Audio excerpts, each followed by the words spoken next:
Sir Rajiv হতিয়াকে ইতিমধ্যে আপোনালোকৰ তৰফৰ পৰা চৰকাৰৰ তৰফৰ পৰা 5 লাখ টকা স্থায়ী কিবা নিয়মিত কথাটো হ'ল যে এজন শিল্পীৰ মৃত্যু হ'লে তেওঁৰ পৰিয়ালক আমি কেনেকৈ সংস্থাপন দিম সেই বিষয়ে চৰকাৰে আজিলৈকে কোনো নীতি প্ৰস্তুত কৰা নাই আৰু ৰাজীৱ হতিয়াৰ দৰে দুৰ্ভাগ্যজনক ঘটনা আগতেও কিছু শিল্পীৰ হৈছে আজিও ৰাজীৱ হতিয়াৰ ডাঙৰীয়াৰ হৈছে অহাকালিও আন কেইবাজনৰো হ'ব পাৰে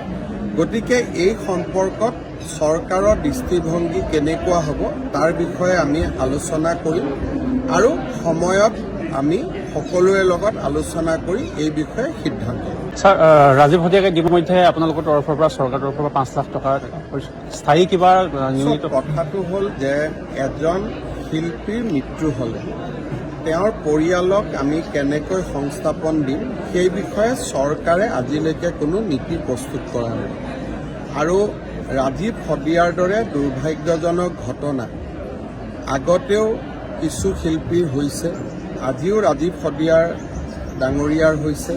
অহাকালিও আন কেইবাজনৰো হ'ব পাৰে গতিকে এই সম্পৰ্কত চৰকাৰৰ দৃষ্টিভংগী কেনেকুৱা হ'ব তাৰ বিষয়ে আমি আলোচনা কৰিম আৰু সময়ত আমি সকলোৰে লগত আলোচনা কৰি এই বিষয়ে সিদ্ধান্ত ল'ম। স্যাৰ ৰাজীৱ হতিয়াকে ইতিমধ্যে আপোনালোকৰ তৰফৰ পৰা চৰকাৰৰ তৰফৰ পৰা 5 লাখ টকা স্থায়ী কিবা নিয়মিত কথাটো হ'ল যে এজন শিল্পীৰ মৃত্যু হ'লে তেওঁৰ পৰিয়ালক আমি কেনেকৈ সংস্থাপন দিম সেই বিষয়ে চৰকাৰে আজিলৈকে কোনো নীতি প্ৰস্তুত কৰা নাই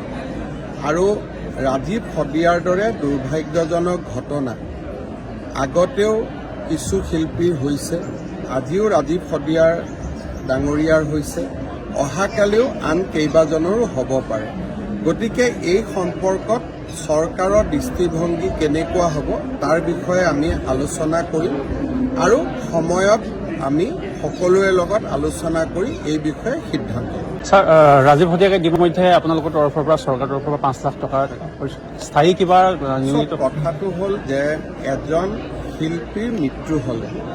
তেওঁৰ পৰিয়ালক আমি কেনেকৈ সংস্থাপন দিম সেই বিষয়ে চৰকাৰে আজিলৈকে কোনো নীতি প্ৰস্তুত কৰা নাই আৰু ৰাজীৱ হতিয়াৰ দৰে দুৰ্ভাগ্যজনক ঘটনা আগতেও